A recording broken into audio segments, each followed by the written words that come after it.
मजा नहीं आ रहा है। हम करते हैं प्रबंध, आप चिंता कि जो नंगई नंगई नंगई 4 दिन से चल रही है, मैं नंगई बताता हूं कि 2G के अंदर इतना बड़ा घोटाला हो गया और कोलगेट में इतना बड़ा घोटाला हो गया और अपनी सरकार आई तो सबको बरी कर दिया। इसको नंगई कहते हैं। 20 जवानों की शहादत हो जाए और उसके बाद चाइना को मोदी जी कहें कि क्लीन चिट देता हूं, इसको नंगई कहते हैं। किसानों के हितों को अमेरिका के सामने गिरवी रख देना और यहां संसद में माला पहनना, इसको नंगई कहते हैं। अमेरिका की फटकार से रशिया से तू तेल खरीद लेना बंद कर देना, इसको कहीं ना कहीं नंगई कहते हैं। और शहादत पर मुझे वोट दे दो कि पुलवामा में शहीद हो गए, इसलिए मुझे वोट दे दो, इसको नंगई करना नंगई होती है। लेकिन एक सेकंड, आज हालत यह है कि ट्रंप हमारी इस सरकार को टॉयलेट पेपर से ज्यादा कुछ नहीं समझता है। कि टॉयलेट पेपर से ज्यादा मोदी जी को कुछ नहीं समझता ट्रंप। 70 से ज्यादा बार वो क्या कह चुका है कि मैंने डांट के डपट के और मैं उनका पॉलिटिकल कैरियर को खत्म नहीं करना चाहता हूं। ये टॉयलेट पेपर वाली भाषा है जिसके सामने सरकार ने घुटने टेक रखे हैं। आज आपने पूरी तरह से जिस तरह से कांग्रेस को बदनाम करने का काम किया है, 6-6 घंटे लग गए। लोग वहां पर जिस तरह से अपना किसी भी रूप में रजिस्ट्रेशन नहीं करा पाए थे, इंटरनेट नहीं चल रहा था, और जब विश्व मानव साहब आए तो पूरा हॉल खाली करा लिया और उसके बाद उनके गैजेट्स लोगों के गायब हो गए। कांग्रेस के लोगों को अरेस्ट कीजिए, कांग्रेस के खिलाफ जो करना है कीजिए। अंग्रेज भी यही करते थे। ये सारी उम्र निक्कर पहन के पूरे देश में घूमते रहे कांग्रेस को बदनाम करते हुए। हमने तो निकाह नग्न घूम रहे हैं। इन्होंने क्या क्या किया वो तमाम फोटोग्राफ आज भी हरियाणा के विद साहब की चल रही है। हमने तो कभी नहीं कहा नग्न है। लेकिन दुर्भाग्य यह है कि 2 दर्जन के से ज्यादा SIT यूपी में बनी है, एक का जवाब नहीं आया। अगर हम करें तो करें क्या, बोले तो बोले क्या? दिक्कत क्या है? आप अराजकता फैलाना चाहते हैं इस देश में। दिक्कत क्या है? संसद के सदन के अंदर, बाहर और सड़क पर आप अराजकता फैलाना चाहते हैं। आपको कोई मतलब लोकतंत्र से नहीं, संविधान से नहीं। और सुन लीजिए, ऐसे जिसको बब्बर खालसा बता रहे ना, क्या बता रहे, बब्बर शेख, बब्बर खालसा सॉरी एक ऑर्गेनाइजेशन था। आपके सारे बब्बर से भेड़िए के माफिक इस तरह भाग रहे थे, लोग हंस रहे हैं देश में आप पर कि आज आप कांग्रेस को दबा रहे हैं लेकिन युवाओं की आवाज को नहीं दबा पाएंगे। आप कुछ भी कर लीजिए, जो युवा बेरोजगार है, जो रोजगार मांग रहा है, उसको आप नहीं दबा पाएंगे, उसकी आवाज को नहीं दबा पाएंगे। ये रोजगार मांगने गए थे वहां पे आलोक जी, दिल्ली हो, पठानकोट हो, ये रोजगार मांगने गए थे। जो लोग रोजगार बेरोजगार मांग रहे हैं वो लोग मोदी जी को कभी माफ नहीं करेंगे। गलगोटिया ने हमारे देश की लुटिया डुबोई, उसपे FIR करके जेल में डाली है ना, उसपे इतनी देर क्यों नहीं कार्रवाई हो रही? भाई उसपे भी कार्रवाई होनी चाहिए। कार्रवाई तो उसमें भी उतनी तेज होनी चाहिए ना, जो गोली मारने की बात कर रहा था। उसके भी पकड़िए, उसके साथियों को पकड़िए, किसने किसने गलती की है। सवाल ये है कि आप सेलेक्टिव मत बनिए। आलोक जी, प्रियंक खड़गे के बयान पर जरूर बोलिएगा। और जितने लोग मतलब कांग्रेस को हालिया दिनों में रिप्रेजेंट कर रहे हैं, उन सबसे ज्यादा 30 सालों तक मार्गरेट आल्वा सांसद रही कांग्रेस पार्टी से, मंत्री भी रही, वो भी इसको गलत मान रही है। कांग्रेस पार्टी एक लोकतांत्रिक पार्टी है। यहाँ पूर्व सांसद भी और वर्तमान के भी अपनी राय रखने से कहीं पर परहेज नहीं करते हैं। अब बात आती है कि साहब तूती बोल रही थी, वो तूती तो गलगोटिया ने पूरा तूता बजा रखा था सरकार का। क्या हुआ था वो पूरा देखा ही होगा। और जिस तरह से कांग्रेस के पीछे भारतीय जनता पार्टी और इनकी पुलिस पड़ी है, इनको पूरी तरह से सरकार ही निर्वस्त्र हो गई है। कंप्रोमाइज्ड प्रधानमंत्री हैं। इनको अब रिपब्लिक और डिप्लोमेटिक और सॉवरेनिटी ये शब्द याद आ रहे हैं। जब USA से एग्रीमेंट हो रहा था, एप्स्टीन फाइल के दबाव में सरकार झुकी चली जा रही थी, रेंगती चली जा रही थी, घुटनों के बल चल रही थी, तब समझ नहीं आया था। बेशर्मो शर्म करो शर्म। इन्होंने कहा वाईफाई नहीं चल रहा था। AI समिट में VIP हेड ऑफ स्टेट्स आए हैं। वाईफाई अगर सिक्योरिटी की दृष्टि से सस्पेंड किया गया तो आप टी शर्ट उतार देंगे, आप नंगे हो जाएंगे। दुर्भाग्य यह है कि एप्स्टीन फाइल्स में कितने लोग नग्न हुए हैं। जांच इसकी होनी चाहिए, लेकिन पूरे देश के ध्यान को कैसे भटकाया जाए तो टी शर्ट ढूंढ लो, टी शर्ट कहां प्रिंट हुई, कौन ग्वालियर पहुंच गया। अरे ये बताइए भाई कि एप्स्टीन फाइल्स वालों के मंत्रियों की बेटियों के यहाँ पर पैसा कितना आया, जांच इसकी होनी चाहिए, लेकिन उसकी जांच नहीं होगी। और अंत में बात कहना चाहूंगा, देवेंद्र सिंह एक DSP था जो जम्मू कश्मीर से आतंकवादियों को गाड़ी में बैठाकर चला था, वो अरेस्ट हो गया था। और 90 दिन तक ये निकम्मी सरकार, बोगस सरकार, ये टॉयलेट पेपर वाली सरकार उसके खिलाफ चार्जशीट नहीं फाइल कर पाई, उसको जमानत हो गई और जांच एजेंसियों ने उसकी जमानत का विरोध नहीं किया।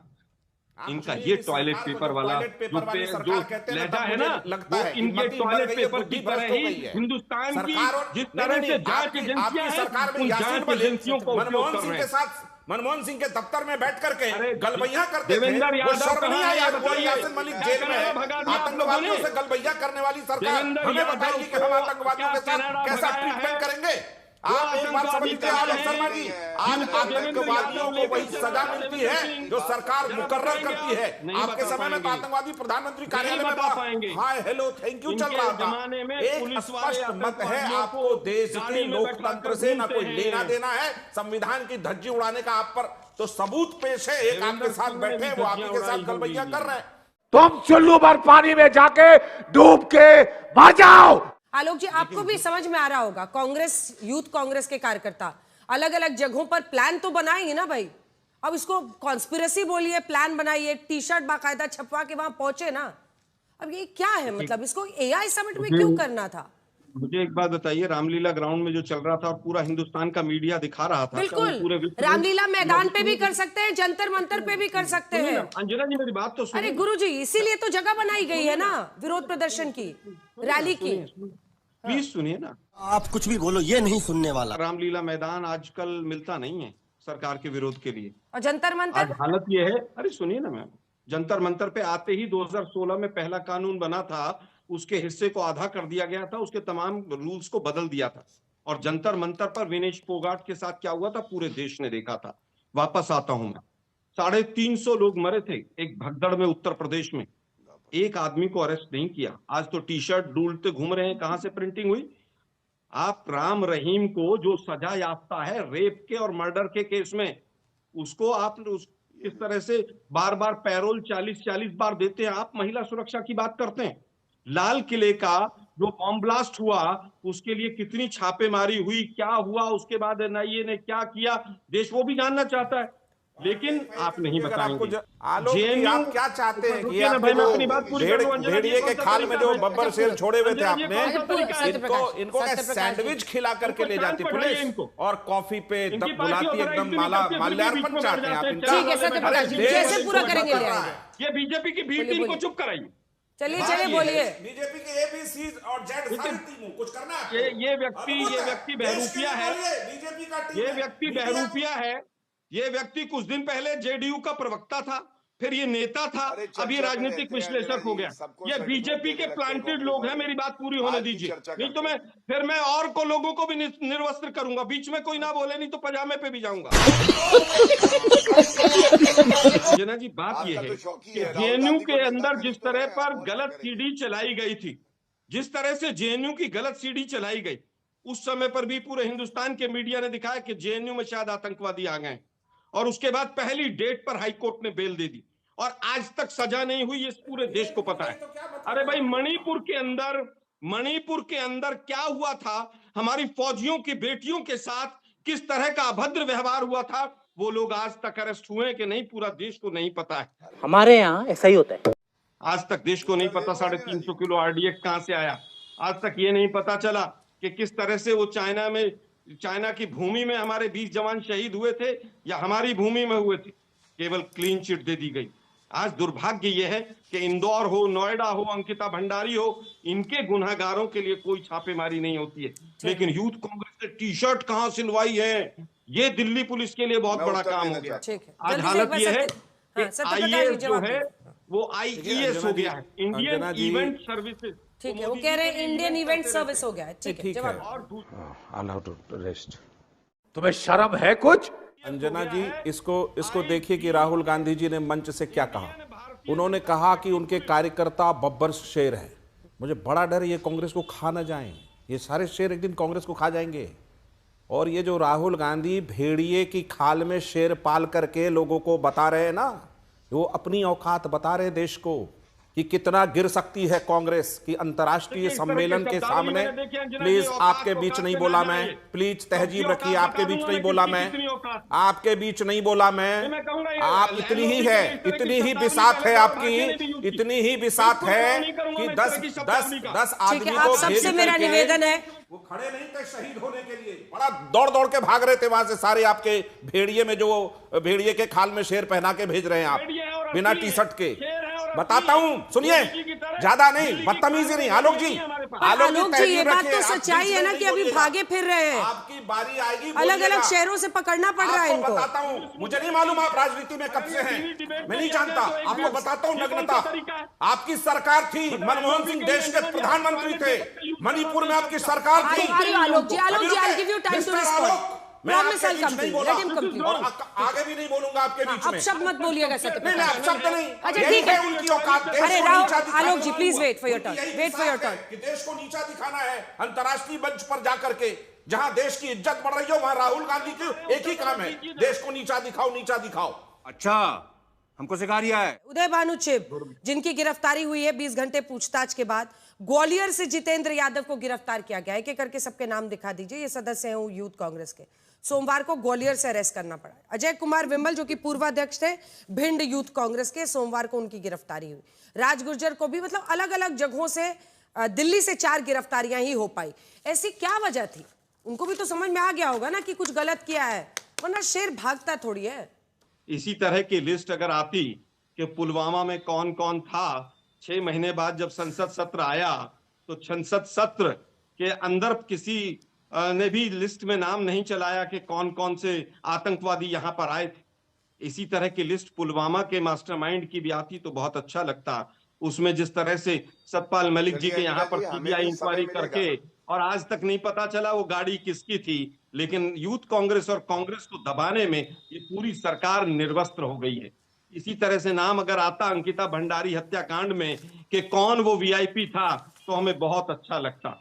लेकिन दुर्भाग्य यह है कि डरपोक और कमजोर सरकार है, कंप्रोमाइज्ड प्रधानमंत्री हैं, यूएसए से डरते हैं, यूएसए से पूरी तरह से ऐसे कांपने लगते हैं कि ट्रंप का नाम भी नहीं ले पाते हैं। गजब बेइज्जती है। गौरव जी, सबसे बड़ा सवाल है जो दोनों की बात से निकलता है और जो मैं पूछना भी चाहती हूं, वो ये है गौरव जी, कि क्या विपक्ष के नेताओं के विरोध को, वो कह रहे हैं कि आप आतंकवादियों जैसा ट्रीटमेंट क्यों उनको दे रहे हैं, जिस तरह की गिरफ्तारी और जिस तरह से उनको खोज खोज के पकड़ा जा रहा है। अगर आप भी मुझसे ये बात पूछती हैं अंजना जी, आप ये बताइए, कोई अपराधी है, अभियुक्त है, आरोपी है, पुलिस अपना काम कर रही है, आतंकियों की तरह उसके साथ बर्ताव नहीं होना चाहिए? क्या मतलब, क्या सपा के प्रवक्ता और कांग्रेस के प्रवक्ता को पता है कि आतंकी के साथ क्या बर्ताव होता है अंदर? अरे आप देश की छवि को धूमिल करेंगे, ये अपराध है, धाराएं लगी हैं, उसी के तहत कार्रवाई हो रही है। यहाँ पे आके इधर उधर की बातें करना ये उचित चर्चा का तरीका नहीं है। अब मैं आपको एक बात और कहता हूँ। दूसरी बात मैंने प्रियंक खड़गे की उठाई, वो मैंने कमेंट भी पढ़ा। कल जो कुछ भी हुआ, मुझे यकीन नहीं है कि वह सही भावना से प्रेरित था। अरे क्या करूं मैं इसका? क्योंकि समाजवादी पार्टी का स्टैंड क्लियर नहीं हो रहा है। खुद प्रधानमंत्री कह रहे हैं कि बाकी दलों की कोई गलती नहीं है, ये कांग्रेस के लोग थे, कांग्रेस के थे, उन्हीं को जिम्मेदार ठहराइए। देखिए अंजना जी, हमारा जो इंडिया गठबंधन है ना, ये लोकतांत्रिक गठबंधन है, यहाँ मजबूत दलों का गठबंधन है।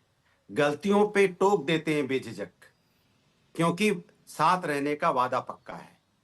अगर कोई साथी गलती करता है तो उसको हम टोक। ये गलती है आप कह रहे हैं? मेरी बात से मेरी बात पूरी है। कोई साथी अगर साथी से कोई गलती होती है परिवार में, तो लेकिन हमारा साथ निभाने का वादा पक्का है। एक परिवार में 4 लोग होते हैं, कहीं किसी से कुछ हो गई तो कोई इसके मतलब ये थोड़ी है कि भाई हम उनका साथ छोड़ देंगे या हमने उनका विरोध कर दिया, ऐसा नहीं है भाई। देखिए, आपने देखा आपके ही चैनल पे नंगई शब्द का इस्तेमाल कितनी बार हुआ। एक व्यक्ति ने कम से कम 10 से ज्यादा बार किया। नंगई कपड़ों से नहीं होती है, सोच और विचारों व्यवहार में भी होती है।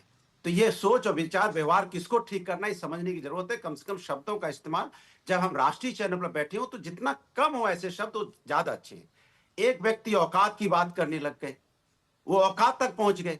सवाल ये है, अगर इस तरह की घटना हुई है तो हमने पहले ही बोला है कि वो मंच सही नहीं थी, जगह सही नहीं था, ऐसा नहीं करना चाहिए था। इसका मतलब ये नहीं है कि आप उनको आतंकवादी की तरह व्यवहार करने लगेंगे। Good question.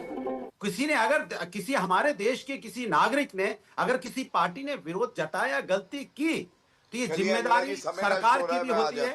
अगर उनसे गलती हुई है तो उनके साथ व्यवहार भी वैसा करना चाहिए जैसे सरकार एक विपक्ष के साथ करती है। ऐसा व्यवहार नहीं होना चाहिए जैसे लगे कि सरकार ने आतंकवादियों को पकड़ने की कोशिश कर रही हो। ये ठीक नहीं है समाज के अंदर में, क्योंकि आप समाज में क्या संदेश देना चाहते हैं। जैसे अभी उन्होंने बेरोजगारी की बात की, बिल्कुल सही बात है कि क्या आप असली मुद्दों पे तो इतनी तेज चर्चा नहीं करना चाहते। यहाँ अगर 15 साल से 29 साल के जो बच्चे हैं या जो लोग हैं वो 14% बेरोजगार हैं, उस पर तो बात नहीं होगी क्योंकि वो मुद्दा सूट नहीं करता है आपको। तो लेने के देने पड़ गए और नंगाई नंगाई कर रहे थे समाजवादी पार्टी के प्रवक्ता। मैं अखिलेश यादव का बयान जो है आपके समक्ष जरूर रखना चाहता हूं। अखिलेश यादव ने यह कहा, वैश्विक मंच पर कांग्रेस ने जो किया वे उचित नहीं था। अब अखिलेश यादव के ऊपर अगर सपा के प्रवक्ता है तो बात अलग है। सपा के प्रवक्ता को यह पता होना चाहिए कांग्रेस के लीडर प्रधानमंत्री नरेंद्र मोदी जी के लिए नंगा शब्द का इस्तेमाल कर रहे हैं। ये कैसा विरोध है? क्या विपक्ष को शोभा देता है? और सुनिए, राजनीति जेंडर न्यूट्रल होती है। अगर किसी नेत्री के लिए कोई शब्द ऐसा इस्तेमाल कर दे, कितना घिनौना होगा। हमको नहीं पता।